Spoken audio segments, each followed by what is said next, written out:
Nos informan que se ha declarado un pequeño incendio en esa Puerta del Sol. El problema parece ser con una caldera que ha generado que tengan que llamar... El pasado viernes ardió la Puerta del Sol, literal y figuradamente. Pero empecemos por el principio.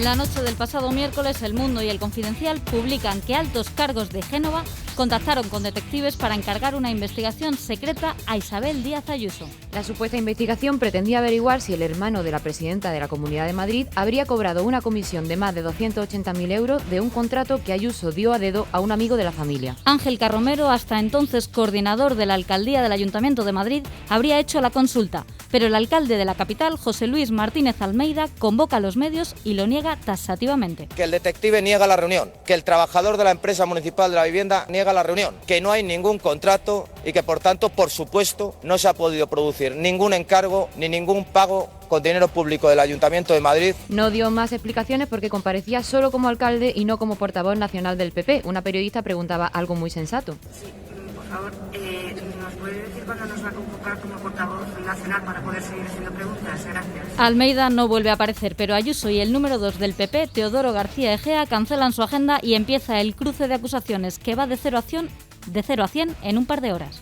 Las declaraciones que durante toda la mañana están publicando en los medios de comunicación y que provienen del entorno de Pablo Casado y que él no desmiente, son lo peor que se puede esperar de los políticos. Nunca pude imaginar que la dirección nacional de mi partido iba a actuar de un modo tan cruel y tan injusto contra mí. La presidenta de la Comunidad de Madrid reconoce la existencia del contrato, pero defiende su legalidad y acusa a la dirección de Pablo Casado de fabricar presuntas corrupciones para desprestigiarla. Responde el secretario general y mano derecha de Casado, Teodoro García Egea, con la artillería pesada.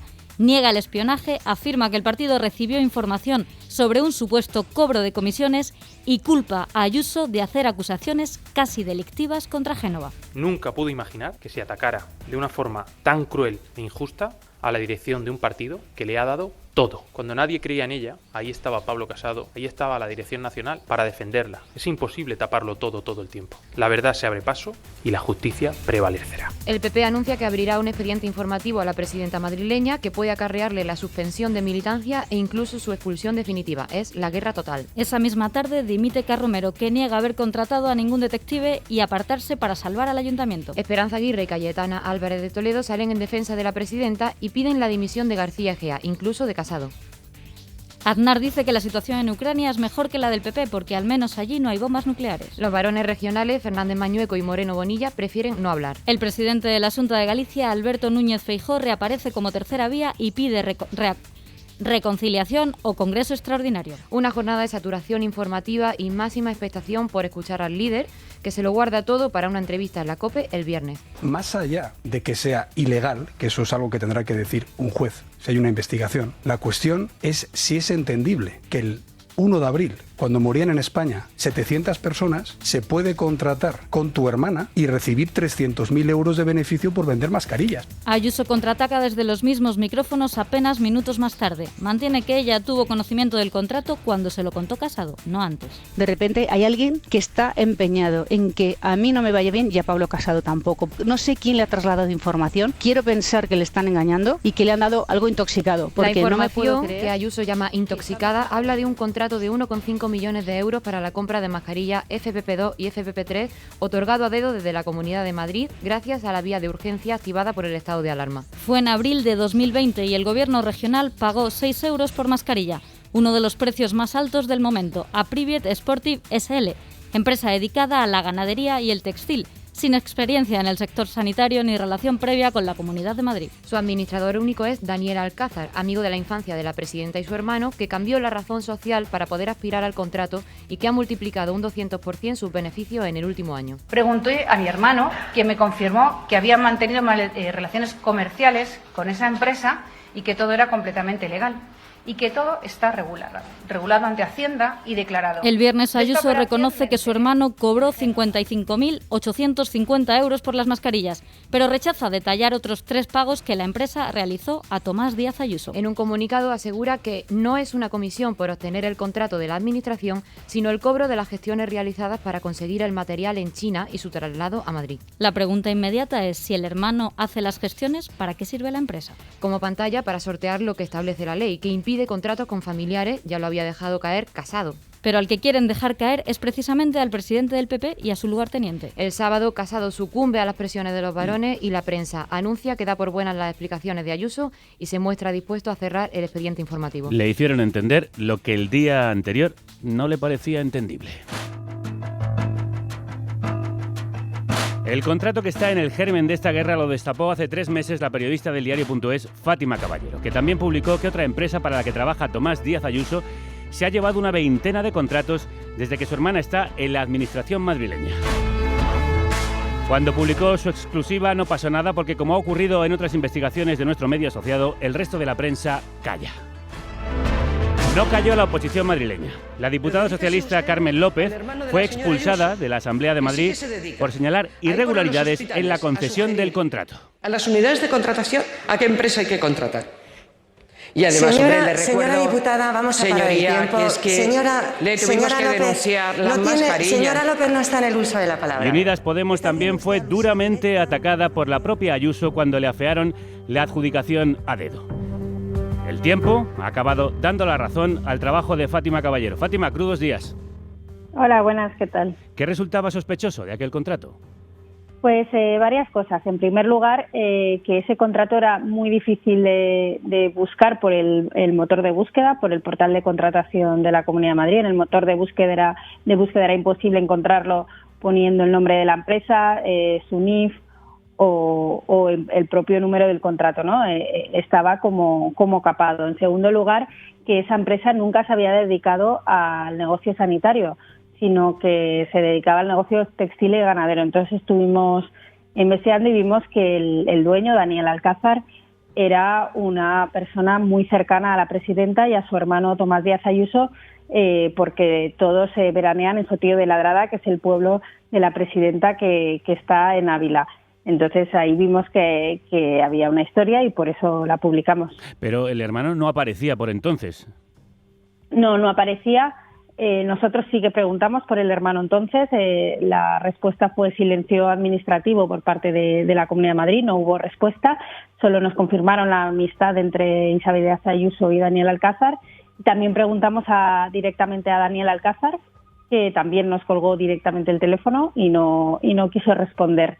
Entonces seguíamos indagando sobre si el hermano había podido tener algo que ver hasta que estalló todo en la prensa.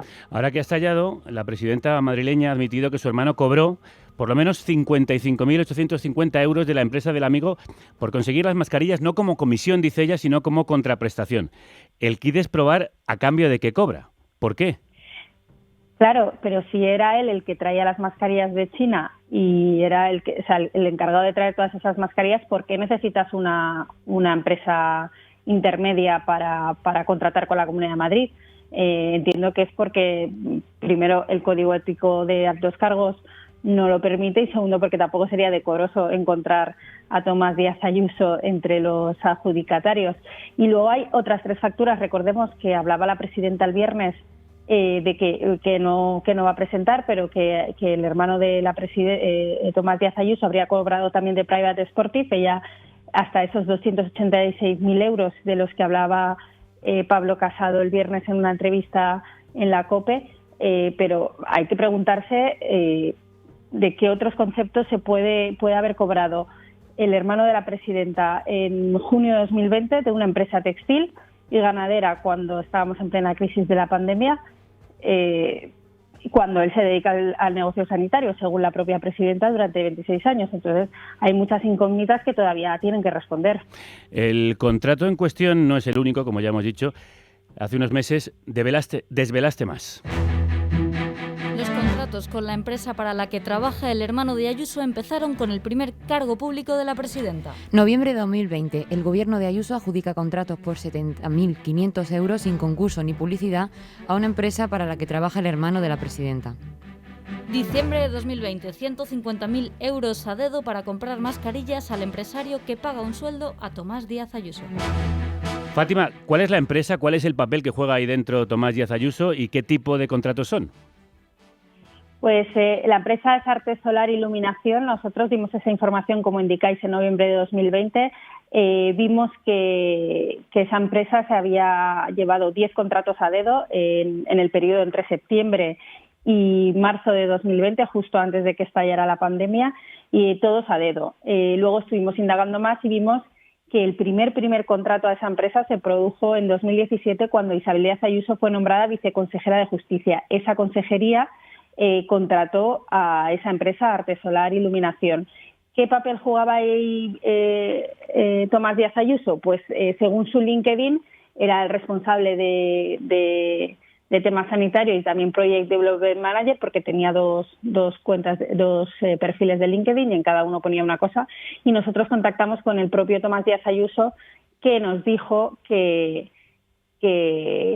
su relación era únicamente comercial, era un freelance comercial, que es lo que nosotros indicamos en la información, porque es lo que él nos dijo. Porque la empresa también entonces actuó de manera extraña, porque nosotros hablamos primero con la comunidad y al contactar con la empresa no nos quiso atender. Entonces conseguimos hablar con Tomás Díaz Ayuso, que dijo que él era un simple comercial que contrataba con la Comunidad de Madrid, que presidía su hermana, claro. Se ha dicho que él es un experto en gestión sanitaria, bueno, que tiene relación con la sanidad por trabajar precisamente con esta empresa que no se dedica a las mascarillas, sino a la iluminación de hospitales. Exacto, o sea, ya vemos una contradicción en la declaración de la propia presidenta, pero él en uno de sus líquidos hablaba responsable de proyectos sanitarios, entonces no sé si a lo que se dedicaba era a que fueran los hospitales los que implantara la iluminación de esta empresa, que de hecho varios de los contratos que dimos, de esos contratos menores entre septiembre y marzo, tenían que ver con eso, con hospitales que contrataban a esta empresa. ¿Por qué crees que cuando publicaste toda esta información no tuvo ningún impacto? Pues no lo sé, yo la verdad es que cuando lo publiqué pensaba que iba a haber más revuelo, pero la verdad es que nos quedamos bastante solos en esto. Es verdad que los grupos parlamentarios de la oposición sí que empezaron a hacer preguntas, a registrar preguntas parlamentarias al gobierno, y la respuesta siempre fue silencio, o por ejemplo una que registró Más Madrid pidiendo la comparecencia de Tomás Díaz Ayuso fue que él no tenía nada, que él no había contratado con la administración y que no tenía que dar ninguna explicación. Pues al final el tiempo te está dando la razón, así que aprovechamos desde aquí para felicitarte por tu trabajo. Enhorabuena y un abrazo. Muchas gracias. La exclusiva del diario reflota 3 meses después en forma de guerra total en el PP cuando se publica una supuesta investigación secreta a la presidenta de Madrid orquestada desde Génova. José María Olmo es jefe de investigación del Confidencial, uno de los medios que publicó la información el pasado miércoles. José María, crudos días, bienvenido. Hola, buenos días, bienvenido. ¿Qué pruebas? Encantado. Igualmente, ¿qué pruebas hay de que el espionaje se produjo? Bueno, nosotros desde el miércoles, cuando publicamos por primera vez esta información a las 9:28, ya dábamos datos muy concretos de cómo se había producido. Decíamos quién era la persona que la estaba liderando, el rol que ocupaba dentro del Partido Popular, y también hablábamos de que se habían producido contactos con varios detectives. Yo creo que eso ha quedado más que acreditado ya con el paso de los días, y que esa investigación y que esa información sobre ese contrato exacto existía. El propio Partido Nacional, PP Nacional, perdón, ha acabado reconociéndolo, ¿no? ¿Quién es quién en el supuesto espionaje, José María? Bueno, ¿quiénes lo ordenaron? Me ha parecido entender, ¿qué decías? Sí, ¿quién es quién? Bueno, yo creo que Carromero es sin duda el principal ejecutor. Él lleva desde mayo de 2019 ocupando un puesto muy relevante dentro del organigrama del Ayuntamiento de Madrid, como es el de director general de coordinación del consistorio, pero no estaba ahí por voluntad de Almeida. Ahí lo colocan Teodoro García Egea y sobre todo Pablo Casado, que es con quien tiene una relación muy estrecha desde hace años. Y desde mayo de 2019, Carromero se había dedicado sobre todo a hacer de puente, de enlace entre Génova y el Ayuntamiento de Madrid, pero también a intentar controlar el aparato del Partido Popular de Madrid, teniendo en cuenta que tarde o temprano iba a acabar produciéndose ese ya famoso congreso del Partido Popular de Madrid para elegir un nuevo presidente. Y dentro de esas maniobras para intentar controlar el aparato, pues uno de los encargos que recibió Carromero fue la de conseguir información comprometedora sobre la que entonces estaba considerada por Pablo Casado como su principal contrincante, si sigue siendo en la actualidad. La prueba está en que se hacen gestiones durante meses para intentar conseguir información secreta y confidencial sobre esos supuestos pagos y que, como no logran acceder a esa documentación, sobre todo facturas y movimientos bancarios, pues deciden contactar con detectives para intentar de esa forma conseguir la información que estaban buscando. José María, ¿vosotros sabéis de dónde le llega la información a Pablo Casado? ¿La información fiscal del hermano de Ayuso?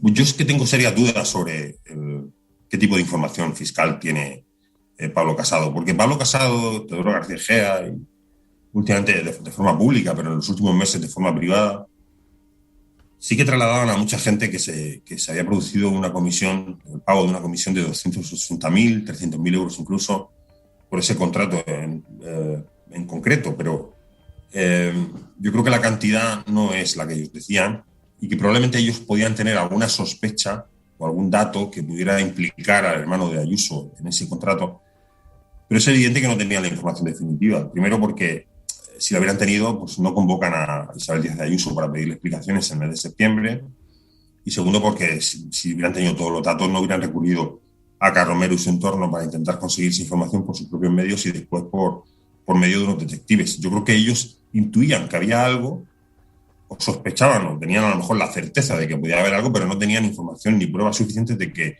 eso realmente había ocurrido, y luego, en segundo lugar, de que eso era completamente ilegal. En todo caso, es verdad que para acudir a la Fiscalía a denunciar un presunto episodio de corrupción no hace falta tener la certeza de que eso ha ocurrido. Basta con tener indicios, una sospecha, con que haya indicios y que luego el propio Ministerio Público sea el que decida, ¿no? Pero yo creo que ellos no tenían todo. Y el espionaje a la presidenta de Madrid es una difusión, una voladura controlada de Miguel Ángel Rodríguez. Bueno, a mí que eso se diga me parece insultante, porque el que publica la exclusiva soy yo. Entonces, que se piense eso o que se insinúe eso, pues creo que no entender o no saber cómo funciona el confidencial, no entender cómo trabajamos, cómo investigamos y cómo se gestó la publicación de esa noticia. ¿Cómo se gestó? Publicamos esa exclusiva a las 21:28 de la noche del miércoles y te puedo garantizar que ni el equipo de Ayuso ni el equipo de Génova sabía que íbamos a publicar esa noticia. De hecho, el día siguiente todos tenían una agenda muy distinta. Me cuesta trabajo creer de qué forma esto puede beneficiar a Ayuso. Creo que hacer un análisis a posteriori, pues podemos llegar todos a la conclusión de que efectivamente esto de alguna forma, este choque de trenes definitivo, a lo mejor la ha reforzado, pero realmente cuando el miércoles por la noche decidimos publicar esto y apretar el botón para que nuestros lectores lo sepan, era muy difícil prever qué iba a ocurrir en las siguientes horas. ¿Y cómo llegáis a la información, José María? Bueno, llegamos a la información desde hace meses, porque sabíamos desde hacía meses, igual que un amplio porcentaje del Partido Popular, que esas indagaciones se estaban produciendo. Y que en la cena de Navidad, por ejemplo, del Partido Popular no se hablaba de otra cosa. Ajá. Es que es una operación casi cómica. Hay que tener en cuenta que la propia Ayuso se enteró de que estaban intentando investigarla antes incluso de que consiguieran contratar a ningún detective. Y eso es lo que provoca que en el mes de enero el Ayuntamiento de Madrid ponga en marcha una investigación interna para intentar trasladar la responsabilidad a 2 empresas municipales y sobre todo recabar pruebas para protegerse ante un posible escándalo, como intentó hacer Almeida la semana pasada, el jueves pasado. Nosotros publicamos esa información el miércoles por la noche y el jueves por la mañana a las 9 Almeida comparece para decir que ellos ya investigaron eso y que no encontraron nada, ¿no? Esa investigación era para eso, y eso ocurrió en enero. Es una información que circulaba por ciertos ámbitos y, por supuesto, nuestro trabajo consiste, esto no tengo que explicarlo, en intentar acceder a esa información, confirmarla y bueno, yo creo que la relevancia, además, está fuera de toda duda, ¿no? Sin duda, sin duda. Te pido que no te retires porque vamos a sumar 2 voces más al análisis que queremos hacer de todo este asunto. Y animo a que alguien demuestre que yo me he movido para beneficiarle a él o a alguien de mi entorno personal, como siempre se dice de manera maliciosa, porque no tendrá una sola prueba de corrupción por mi parte, ni una sola prueba. No he destinado ni tiempo ni recursos a otra cosa que a Madrid. No todos los días una presidenta autonómica admite ante las cámaras que su hermano cobra de las empresas que se llevan a dedo contratos millonarios de la administración. Escribió Ignacio Escolar, director de nuestro medio asociado, el diario.es, en un análisis titulado Incendiar el PP para tapar con el humo la corrupción. Nacho, crudos días. Yo creo que sí, y yo creo que sin, evidentemente, felicitando al compañero Olmo por la información que publicó el otro día, que me parece relevante y que me parece pertinente, sí que creo que todo esto ha sido utilizado por parte de la Comunidad de Madrid para contar de manera controlada y a su favor una cosa muy grave, que es que lo que la propia Ayuso confesó ante los medios en ese comunicado y también en la entrevista que dio en la COPE, que su hermano había cobrado una comisión. Yo creo que esto es una noticia que el entorno de Ayuso, el gobierno de Madrid, temía que saliera en algún momento, sobre todo porque era cierta, porque ella misma ha confesado que su hermano cobró, de momento hablan de 55.000 euros más IVA, aunque hay otras 3 facturas que parece que son del mismo momento y cuesta explicar por qué una empresa de textil iba a pagar si no gestiones al hermano de Ayuso. Y para mí es evidente que toda esta huida hacia adelante que ha puesto en marcha Ayuso es una estrategia diseñada para intentar esconder lo grave del asunto, que no son solo los espías, sino sobre todo la comisión, dentro de una historia de una guerra de poder. Y esto no quita ningún mérito, desde luego, a la información que dio Olmo, que es pertinente, que si yo lo hubiera tenido también lo hubiera publicado y que respeto profundamente. No quiero poner en ningún caso en entredicho la información que sacó el Confidencial, que creo que es relevante, porque es cierto que existieron esos intentos por parte de personas que trabajan en el Ayuntamiento de Madrid, concretamente 2 personas, para intentar contratar a unos detectives para que encontraran las pruebas definitivas a esa información que ya tenían en Génova, que era la comisión, pero que no podían demostrar desde Génova porque les faltaba una prueba documental. Son días en los que la prensa está muy señalada y en algunos casos muy mal vista por poner pie sobre cloaca, pero también son días en los que el periodismo demuestra su función social desvelando estas exclusivas. No solo la de eldiario.es, no solo la del Confidencial, también hablamos de la de El Diario Público. Este fin de semana publicaba que la Consejería de Sanidad de Ayuso adjudicó un contrato de 925.000 euros a un socio de la madre de la presidenta, que comparte hasta 4 empresas.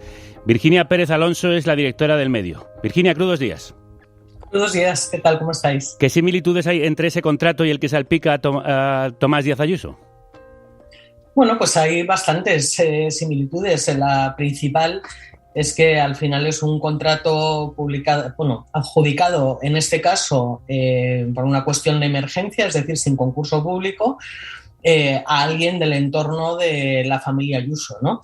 La madre de Ayuso no tiene una participación en la empresa adjudicataria, pero resulta que sí que es socia de este señor que se llama Juan Carlos Herrero Casasola en otras 4 empresas, según hemos podido verificar en el registro mercantil. Actualmente, quiero decir, porque parece que anteriormente había sido socia de alguna manera o bien, con distintas posiciones, digamos, dentro de las compañías en otras muchas empresas en las que estaba este señor. Pero actualmente lo que consta en el registro mercantil es que son 4 las empresas en las que la madre de Ayuso participa de una manera u otra. El gobierno regional de Ayuso adjudica el polémico contrato del que se lucra su hermano el 1 de abril de 2020, cuando la pandemia nos tenía encerrados en casa y en los hospitales no se daba abasto frente a un virus devastador. Aquellas semanas fueron de verdadero pirateo con el material sanitario a nivel mundial y entonces Ayuso anunció que fletaría por cuenta de la Comunidad de Madrid, aviones con material procedente de China. Un avión que vamos a traer a Madrid y quiero que me aseguren que todo lo que hemos comprado en los mercados internacionales para Madrid esta vez no se bloquea. El primero está previsto que vengan... Durante aquellos días, como se supo después, Ayuso estuvo viviendo en una suite de lujo propiedad del empresario Quique Sarasola. Me va a pagar 2.400 euros al mes. Lo va a pagar ella de su propio dinero. Señores, no hay más. Casualmente, al día siguiente de que se desvelara que Ayuso vivía en el apartamento de lujo, la Comunidad de Madrid publicó un contrato de más de $500.000 a la empresa de Sarasola, Roommate, por convertir 2 de sus hoteles en residencias de ancianos. Sin embargo, el gobierno regional negó la existencia del contrato y lo atribuyó a un error humano. Lo que no fue un error, como también supimos después, es que durante aquellos aciagos días miles de mayores murieran en sus residencias sin recibir atención hospitalaria. No fue un error, porque así lo ordenó entonces el gobierno de Ayuso. En los hospitales no había sitio para todos y los ancianos quedaron excluidos a su suerte. Vamos a analizar todo lo que conocemos sobre esta guerra entre las dos facciones del PP por el control de la organización, después de haberos contado todos los datos.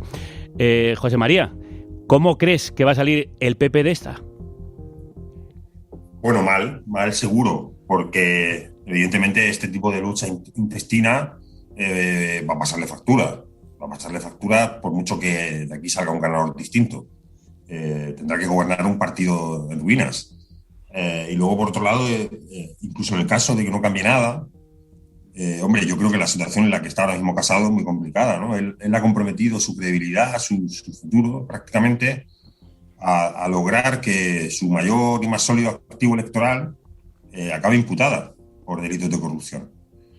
Me parece que el Partido Popular está en una situación muy difícil y no está nada claro. Tengo entendido que Núñez Feijóo iba a comparecer en torno a esta hora, pero no sabemos todavía para anunciar qué. Pero no tengo nada claro que esto se vaya a solucionar de una forma rápida y veloz, teniendo en cuenta que pues el presidente del gobierno puede convocar elecciones en cualquier momento, porque las elecciones al Parlamento de Andalucía están también ahí a la vuelta de la esquina. Yo creo que el Partido Popular en muy poco tiempo ha dinamitado una situación que resultaba francamente favorable. Nacho, ¿qué posibilidades hay de que la presidenta madrileña sea imputada por el caso del contrato en el que está relacionado su hermano?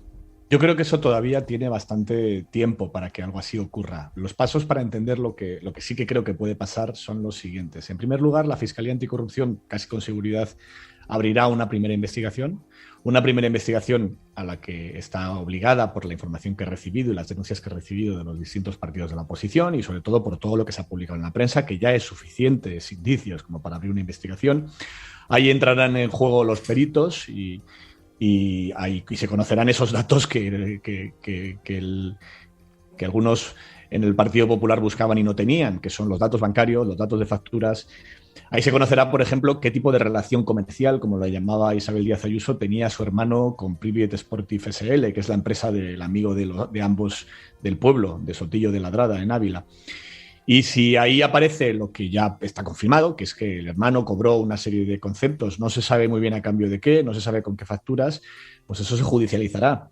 Y más adelante es posible que alguien se pregunte si la propia Isabel Díaz Ayuso tiene una responsabilidad o no la tiene. Yo creo que es más probable que empiece la cosa por el hermano, porque el hermano per se, si utilizó una empresa pantalla, como el propio Pablo Casado aseguró o insinuó el viernes, sería algo muy grave, no solamente porque hay una prohibición expresa para que él pueda contratar con la administración que preside su hermana por motivos obvios, sino también porque el hecho de que él utilizara una empresa pantalla, el hecho de que fuera con el nombre de otra empresa y con otra CIF, ya es un indicio muy claro de una ilegalidad. Tú eres consciente de que no puedes hacer algo y para hacerlo lo que haces es recurrir a un tercero. Porque 286.000 euros, que casi con seguridad va a ser la cifra que realmente cobró, aunque la puedan vender como distintas facturas y distintos conceptos, se parece muy poco a una comisión y se parece mucho a un margen comercial, un 18%. O casi un 19%. Es decir, es una cantidad lo bastante relevante como para que exista la investigación. Ayuso lo que ha hecho ha sido colocarse en la trinchera que puede defender. Ha reconocido muchas cosas, ha admitido un montón de cosas como ciertas para, de esa manera, colocarse en un sitio donde durante muchos meses no tenga que cambiar de versión. Y ese sitio es el que dijo el otro día. Yo no sabía de los contratos, yo no intervine en ellos, no lo hizo nadie de mi equipo, esto lo decidieron cargos menores de la administración sin que yo supiera nada, y esa es la versión que va a intentar defender. Lo que pasa es que esa versión le vale para protegerse de una responsabilidad judicial, pero no le vale para protegerse de que la investigación avance, aparezcan más cosas, aparezca más contratos del hermano, aparezcan muchas más cosas en un proceso que es muy lento, porque todo esto puede durar meses y años, pero que más tarde o más temprano sale todo. En el momento en que esto arranca y empiezan a salir más información, veo muy difícil que pueda justificar que tengas al hermano haciendo comisiones millonarias, aunque no haya una responsabilidad penal directa para Isabel Díaz Ayuso. Ya están saliendo muchas cosas, la veintena de contratos que publicasteis en noviembre con el hermano. Antes, en noviembre de 2020. Es que llevamos publicando contratos del hermano desde hace año y medio. Efectivamente, no había dicho el año. Y la más reciente de Ayuso en la comunidad, porque parece que ha ido repartiendo el dinero entre sus familiares. Bueno, pues eso parece, efectivamente. Parece que este es el modus operandi y lo peor de todo es que es aprovechando una circunstancia dramática como es una pandemia y utilizando, digamos, los resquicios de legalidad que ofrece la administración pública en estas situaciones, ¿no? Como contratos menores, por ejemplo, o contratos por el procedimiento de emergencia, como es el caso de la empresa adjudicataria de la cual el administrador único es socio de la madre de Ayuso, ¿no? Porque al final el procedimiento de emergencia lo que ofrece es dar absoluta libertad a las administraciones públicas para contratar con quien quieran y en la cuantía que quieran, ¿vale? O sea, y además en este caso es la propia administración la que contacta directamente con el proveedor para requerirle sus servicios, ya que no existe una convocatoria pública, ¿no? O sea, es que la cosa es bastante grave, ¿no? En el caso del asunto que hemos desvelado en público, el contrato es por 925.000 euros, o sea, es poca broma, es casi 1 millón de euros, ¿no? Estamos hablando de respiradores y es un contrato muy reciente. En el caso del hermano estamos hablando de mascarillas que, como bien ha publicado el compañero Ignacio, encima no son las que debían ser, o sea, las que se habían contratado, ¿no? Por un precio que todavía está por ver si realmente es superior o no al que estaba en aquel momento por el cual se estaban contratando mascarillas. En el caso de nuestro, en público, hemos estado investigándolo y realmente hemos mirado contratos de un montón de administraciones públicas en aquel momento y de distintas empresas y realmente no hemos podido verificar, ya que están mezcladas en el contrato de la Comunidad de Madrid las mascarillas FFP2 con las FFP3, que son sustancialmente más caras, aunque luego lo que entregaron fuera otra cosa distinta, pero no hemos podido verificar que efectivamente se pagaran a un precio más caro, ¿vale? Dicho lo cual, una cosa que no he comentado antes y que es bastante relevante es que en el caso del contrato que se adjudica al socio de la madre de Ayuso, la madre de Ayuso comparte con este señor una empresa que se llama MC Infortécnica, en la cual la mitad de las participaciones pertenece precisamente a la madre de Ayuso. Bueno, pues esta sociedad pidió en 2011 un crédito aval de 400.000 euros a la empresa semipública Aval Madrid, que os sonará a todos. Desgraciadamente, la justicia dio carpetazo a este asunto, ¿no? Ese crédito nunca se devolvió, por recordar un poco cuál fue el asunto de Aval Madrid, porque digamos que los miembros de esa sociedad sacaron fuera de dicha sociedad los inmuebles que habían servido para avalar el crédito. Y oh, qué casualidad que Isabel y Tomás Díaz Ayuso recibieron en donación 2 pisos por parte de sus padres, ¿vale? En aquel momento, Infortécnica estaba dedicada a la adquisición de equipos médicos y estaba participada por 4 matrimonios, uno de los cuales eran los integrantes, los padres de Isabel Díaz Ayuso, ¿no? Bueno, este asunto se le dio carpetazo, pero qué casualidad, con muchas comillas, que casualmente el socio de la madre de Ayuso en esta empresa sea el adjudicatario de este contrato por casi 1 millón de euros.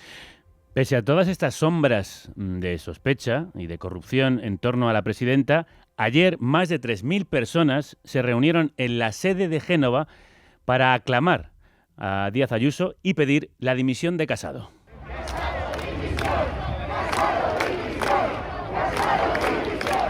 Según una encuesta del Confidencial, el 71% de los votantes del PP elegiría a Ayuso como presidenta del gobierno, mientras que solo el 14% se decantaría por el actual líder nacional.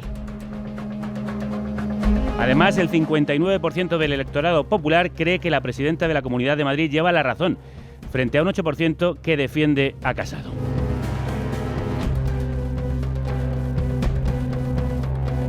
José María, ¿crees que esto podría llevar a Ayuso a la presidencia nacional del Partido Popular? Bueno, yo creo que también es pronto para eso. Es verdad, es evidente que ella goza de un enorme apoyo, y no solo en Madrid, como se está diciendo en las últimas horas. Solamente hay que ver lo que ha ocurrido en las últimas campañas electorales, o en los congresos o actos que se han celebrado fuera de la Comunidad de Madrid. Al final, Ayuso es la más aclamada, se ha convertido casi en un icono nacional, en la que reclaman todos los varones para las campañas en sus territorios.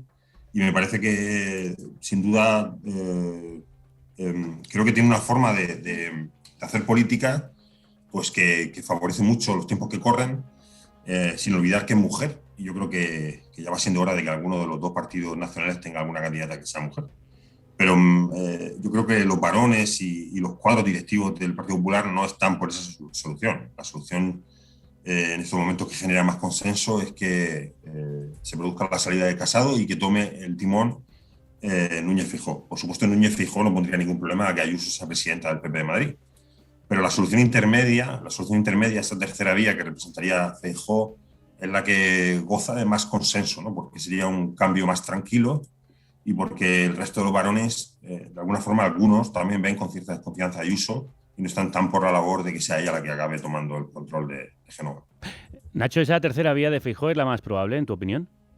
Va a depender de que quiera el propio Feijóo, pero yo no iría tan rápido. Yo creo que aquí lo que va a ocurrir es que Casado y Teodoro García Egea, la actual dirección del Partido Popular, van a intentar ganar tiempo. Ganar tiempo porque saben que a medida que el polvo se deposite y vayamos viendo el panorama de manera más clara, lo que va a seguir avanzando día a día es esa investigación de la Fiscalía de los contratos en los que intermedió el hermano de Ayuso.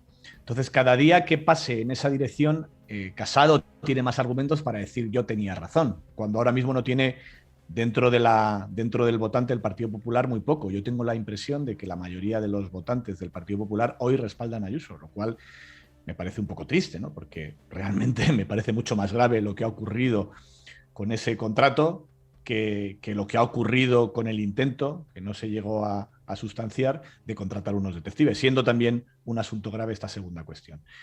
Entonces, creo que va a depender de la capacidad que tenga Casado para ganar ese tiempo, pero me da la impresión de que se le está acabando por momentos y que es posible que esta misma semana se vea obligado primero a intentar fijar él un calendario antes de que se lo fijen a él y que ni siquiera saliendo él diciendo, por ejemplo, va a ser el Congreso en junio, que es en julio, que es una fecha muy probable para que esto ocurra. Y los congresos regionales van a ser entre abril, mayo y junio, por ejemplo, ¿no?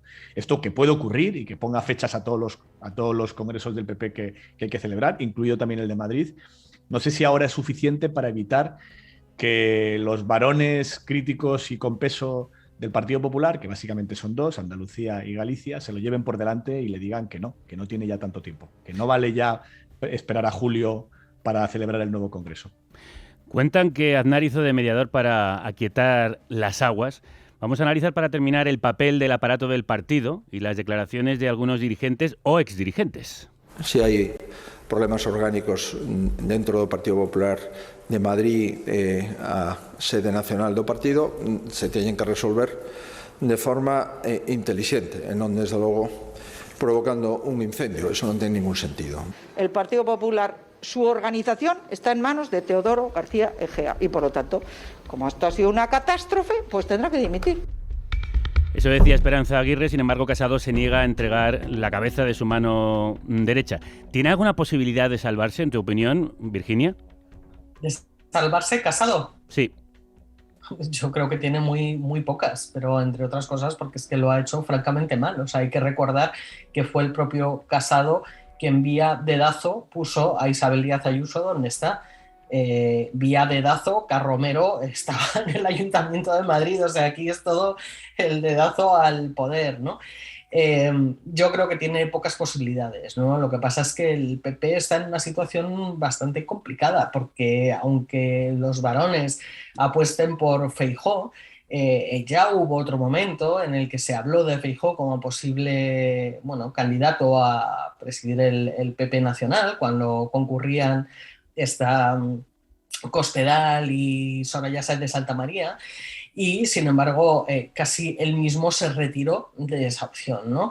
Y una de las razones podría estar en que hay algunos muertos en el armario de Feijóo también, y que mientras él está en Galicia, pues estos muertos están bien guardaditos en un armario bajo llave, ¿no? Pero en el momento en el que salte al panorama nacional, pues a lo mejor ese armario se empieza a abrir, ¿no? Y aquí hay un tema que es conocido por todos, que es la relación de Feijóo con un narcotraficante, que es Marcial Dorado, del cual aparecieron unas fotos en un yate, pero esa relación no se limitó a una tarde en un yate, era una relación, digamos, mucho más sólida que todo eso, ¿no?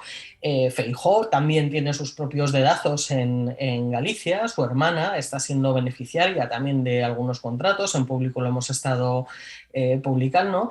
Entonces, bueno, parece que este es un partido en el que la corrupción es algo inherente al propio aparato del partido, al propio partido, ¿no? Y que no lo van a tener tan fácil, ¿no? Desde luego parece que es un lugar en el que los políticos trabajan para el Partido Popular, no para los ciudadanos, ¿no? Y que los ciudadanos son solo un medio para alcanzar el poder a costa de lo que sea, ¿no? Y esto es un drama. En cualquier caso, sí quería hacer una referencia, Javier, a la manifestación del otro día de Génova, de este domingo. Yo ayer por la noche vi un documental que recomiendo mucho ver, que se llama 4 horas en el Capitolio, está en HBO, ¿no? Y bueno, pues lo que relata es ese asalto al Capitolio, o sea, después de ese discurso de Trump incendiario en el que alentaba a las masas precisamente a tomar el Capitolio porque hablaba de unas elecciones fraudulentas y demás, ¿no? Y de verdad es muy ilustrativo verlo y compararlo con el momento en España, ¿no? O sea, porque cuando uno ve a Ayuso cómo se adelanta, digamos, a todo el movimiento, se presenta como una víctima de este espionaje, ¿no? Sin quitar mérito a la información del Confidencial y sin quitárselo a que efectivamente haya existido ese espionaje. Parece que se nos ha cortado la comunicación con Virginia, a ver si la recuperamos, pero yo creo que la línea argumental creo que quedaba clara. El miedo que tenemos es el que el populismo se imponga en el Partido Popular frente a una vía más moderada. José María, ¿tú crees que esa posibilidad existe? Bueno, no sé, es que yo creo que llevamos una racha donde todo el mundo compara todo con lo que pasó en el Capitolio, y creo que ha habido episodios mucho más recientes en España, en otras partes de España, y no hay nadie que tenga problemas para gobernar, ¿no? Con esos partidos que han estado a punto de asaltar el Parlamento en varias ocasiones, por ejemplo. Quiero recordar que en el año 2012, y de una forma que me parece legítima, hubo movilizaciones populares en España que consistían en rodear el Congreso de los Diputados, y entonces todavía no existía Trump, y no existía Ayuso, y no existía Pablo Casado, ¿no? Y que la votación de la sesión de investidura de Mariano Rajoy en diciembre de 2016, si no recuerdo mal, hubo una manifestación liderada por Podemos y por Izquierda Unida que terminó en la Puerta del Sol, pero luego dirigentes de Podemos y de Izquierda Unida acudieron al Parlamento a lanzar objetos a dirigentes que habían apoyado a Mariano Rajoy en esa sesión de investidura, ¿no? Yo creo que esto del populismo parece que siempre se ve en la viga del ojo ajeno, ¿no? Pero creo que es verdad que tenemos un problema de polarización, y creo que tenemos un problema generalizado de deterioro de la clase política. Creo que hemos hablado muchas veces de esto, pero probablemente ahora estamos viendo pues, las consecuencias de una generación entera de políticos que probablemente no ha hecho otra cosa que medrar en los cuadros internos del partido, que se han gestado en las nuevas generaciones de sus respectivas formaciones, y que han ido con el paso del tiempo pues, practicando las más bajas pasiones del ser humano para ir laminando a cualquiera que consideraban que podía ser un oponente. Y esa gente es la que ahora dirige en los partidos. Quiero recordar también que hasta hace muy poco un señor como Iván Redondo, el figura de las piezas de ajedrez, in my opinion, pues fue jefe de gabinete de Pedro Sánchez y fue director de Seguridad Nacional. Y luego hemos visto todo, ¿no? La altura intelectual que tenía Iván Redondo. Yo creo que es un problema general. Y las movilizaciones como la de ayer, mientras que sean pacíficas, yo creo que forman parte de lo que es nuestra vida democrática. No se puede tampoco, por supuesto, pretender culpar a los medios de comunicación, lo digo por los manifestantes, de lo que está ocurriendo en el Partido Popular. Eso es absurdo. Y también es absurdo pues, intentar cambiar la dirección de un partido con una movilización. Eso es absurdo, porque se puede expresar un descontento, pero los cauces en democracia son otros. Ahora, yo creo que que es verdad que no olvidemos tampoco y no caricaturicemos, en este tipo de manifestaciones al final los que acuden son los más exaltados. Y convertir al más exaltado en la norma, pues es ridículo. Nacho, Sí, ¿cómo? Sí, Perdona, Virginia, sí. Javier, sí, no, o sea, a ver, totalmente, la manifestación era pacífica y demás, ¿no?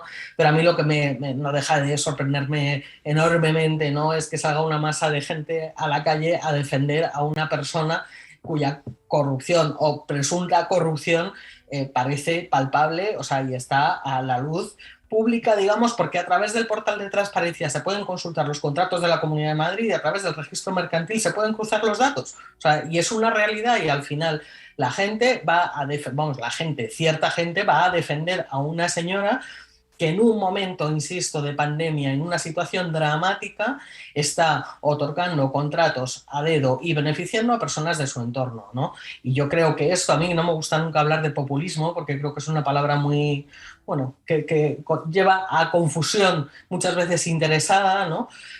Pero creo que sí que es un síntoma trumpista, clarísimamente, de lo que está por venir. Y recordemos que hace una semana estábamos con unas elecciones en Castilla y León en las que Vox tuvo un crecimiento estratosférico y que de pronto ese escenario en el que Mañueco sigue dándole, porque va a gobernar con Vox y terminará haciéndolo y lo vamos a acabar viendo, bueno, pues esto ha desaparecido de pronto del panorama para entrar en esta guerra, ¿vale? O sea, que es una cosa bastante marciana. Sobre esto quería preguntarle a Nacho Escolar, ¿cuál es la vía que crees que se va a imponer en el Partido Popular y de qué manera esto afecta al auge de la ultraderecha?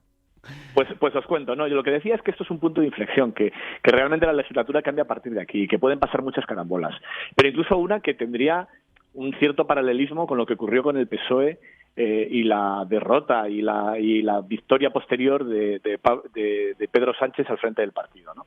Pedro Sánchez consiguió en gran medida recuperar el liderazgo del PSOE frente a la pugna que tenía con Unidas Podemos por el liderazgo en la izquierda y el centro izquierda, precisamente por ese ataque que recibió de todo su partido que le llevó a la derrota y después al renacimiento, ¿no? Por hacer un poco el resumen de lo que fue el ciclo de Pedro Sánchez entre el 2017 y el 2019, ¿no? Y aquí podría ocurrir algo similar, que la propia Ayuso, aunque evidentemente los motivos son distintos y no tiene absolutamente nada que ver, y me parecería deplorable que ocurriera así en este caso, pueda convertir ese intento de espionaje por parte de fontaneros del partido como en una herramienta para unificar la derecha española. Porque desde luego, aunque a mí me parezca terrorífico y me parezca peligrosísimo para el futuro de España en su conjunto, sí que creo que Ayuso es la líder del Partido Popular que más capacidad tiene para comerse a Vox. Evidentemente perdiendo algún voto por el centro, porque quiero pensar que hay gente que quedaría espantada por un movimiento así, o porque una persona con un hermanísimo de estas características se convierta en la favorita en las encuestas, pero podría ocurrir. Nacho Escolar, director del diario.es, Virginia Pérez Alonso, directora de Público, y José María Olmo, jefe de investigación del Confidencial. Un abrazo muy fuerte a los tres. Hasta luego. Con la que hay liada en el PP hay material para una película, aunque con lo que les gusta sacar comisiones igual hacen una saga. Ya se sabe que ellos son más de franquicias, como Star Wars. Hace poco tiempo, en una Génova muy, muy lejana. Patchwork, la guerra de las falacias. Episodio en B. El imperio contraataca. Nos encontramos en un periodo de guerra civil popular. La operación Cremas, perpetrada por los fontaneros de Génova, no ha llegado a buen puerto. Normal, por otra parte, ya que la nave la conducía Carromero. No me mates, Carromero. La princesa Aida solo quiere libertad para la galaxia, porque Madrid es una galaxia dentro de la galaxia. ¿Qué es Madrid si no la galaxia? Cuando el pueblo tuvo hambre, ella le dio pizza. Con Coca-Cola, con Coca-Cola. Y cuando necesitó mascarillas, le dio un dinerillo a su hermano. La familia es lo más importante que tenemos. Su hermano tenía una misión y una comisión. El lado oscuro de la fuerza cada vez está más dividido. Está el lado oscuro, el extremadamente oscuro y el azul oscuro casi negro. Egea 2D2 no para de silbar mientras escupe aceitunas. No hubo tanto lío ni cuando se descubrió que la reforma de la Estrella de la Muerte se pagó en B. Esto es una bomba, ¿esto puede estallar? Vuelan los puñales láser. Omar te ha enseñado bien. Sí. Pero yo soy tu Pablo. Me extraña mucho lo que me estás contando. Próximamente en tu Eroski más cercano. Que alguien le quite la mascarilla a Almeida, que se está ahogando.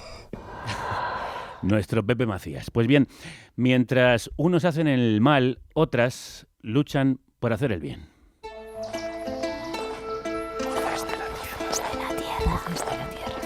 40 años con las personas defensoras de derechos humanos. Contra la desigualdad. Por la no violencia. Contra la opresión. Por la educación y la transformación social.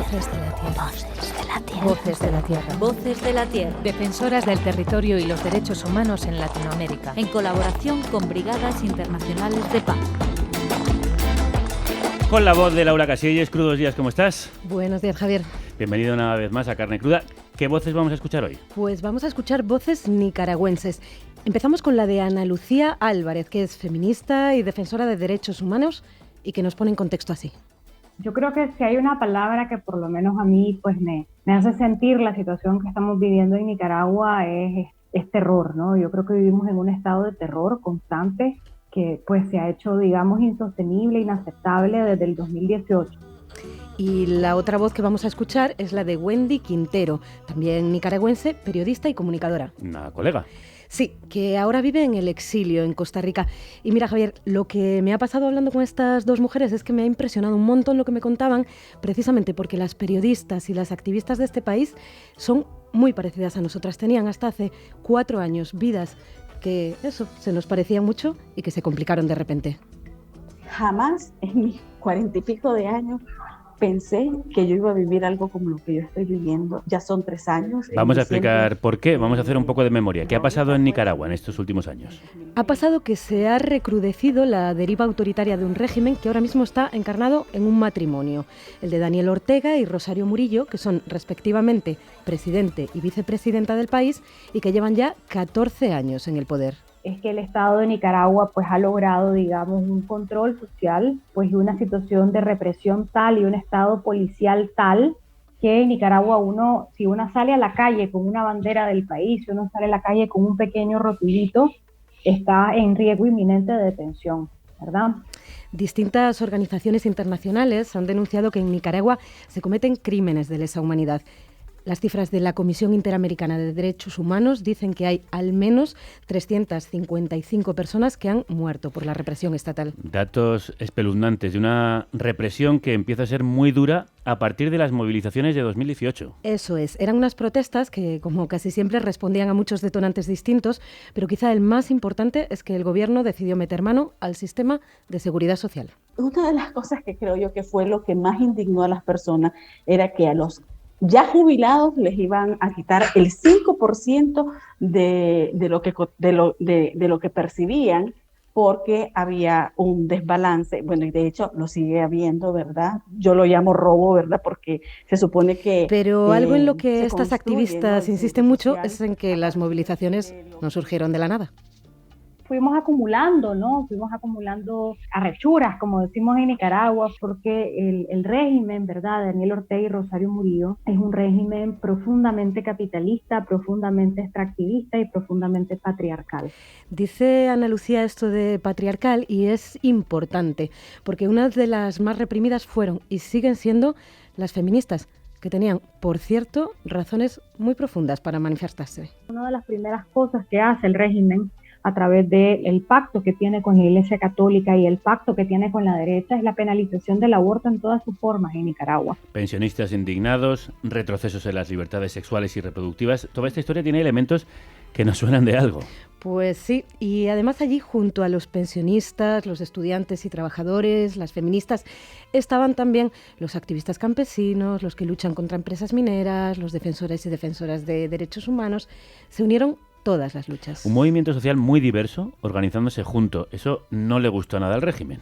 Yo estuve en una marcha y vimos para policías perseguirnos con machetes y nos tuvimos que ir a refugiar a casas y la policía estaba ahí. Y la policía no hizo absolutamente nada. La represión no ha cesado desde entonces. No, durante todo ese año de 2018 se usó tanto la fuerza en las calles como la criminalización de la protesta por todos los medios. Y a finales de año ya había más de 1000 presos políticos. A partir de entonces la cosa no ha mejorado, pero además a finales del año pasado hubo otra oleada represiva. A raíz de las elecciones presidenciales a las que se volvía a presentar Daniel Ortega. Sí, y la cosa es que, como quien dice, se presentaba él solo. tenía puestas mis ilusiones, por ejemplo, en las elecciones del 7 de noviembre del año pasado, porque yo ya me veía en diciembre yo voy a ir a Nicaragua porque nosotros vamos a ganar las elecciones, pero cada vez que venía y que capturaban a un precandidato, yo decía, por eso hubiera votado yo. Después capturaban a otra, yo también hubiera votado por este otro, y cuando veíamos ya no teníamos opciones. Hicieron una pantomima de elecciones. Se las robaron así, francamente, para estar por cuarto mandato otra vez en el poder. Por eso es que nosotros... Te acordarás que decíamos que Wendy, que es quien nos está contando esto, es periodista. Y uno de los problemas que a ella más le preocupan es la falta de libertad de expresión en el país. Con lo que nos cuenta, además, se entiende que eso no es algo anecdótico, sino estratégico. Quien está al mando es la vicepresidenta. Elaboró una estrategia de comunicación en donde, entre otras cosas, decía que debíamos de descontaminar el país de los medios de comunicación, y obviamente comenzaron a generar y a captar sus propios medios de comunicación, a comprar radios, a hacer radios, a comprar medios de comunicación televisivos. De hecho, hay periodistas que están en prisión, como Miguel Mora o Miguel Mendoza. Sí, pero no son los únicos. Hay personas que están presas por mensajes que han puesto en redes sociales, o por su actividad política, o en definitiva por cualquier forma de disidencia. Hay al menos 170 personas presas por motivos políticos, y eso es algo que nuestra otra interlocutora, Ana Lucía, conoce muy de cerca. Yo soy familiar de 3 mujeres presas políticas por la dictadura. Mi hermana Tamara Dávila y mis 2 tías, Ana Margarita Vigil y Dora María Telles. Ellas fueron detenidas ilegal y arbitrariamente. Lo que cuenta Ana Lucía es que esas detenciones se produjeron sin orden judicial, en mitad de la noche en 2 de los casos, y con un uso desproporcionado de la fuerza.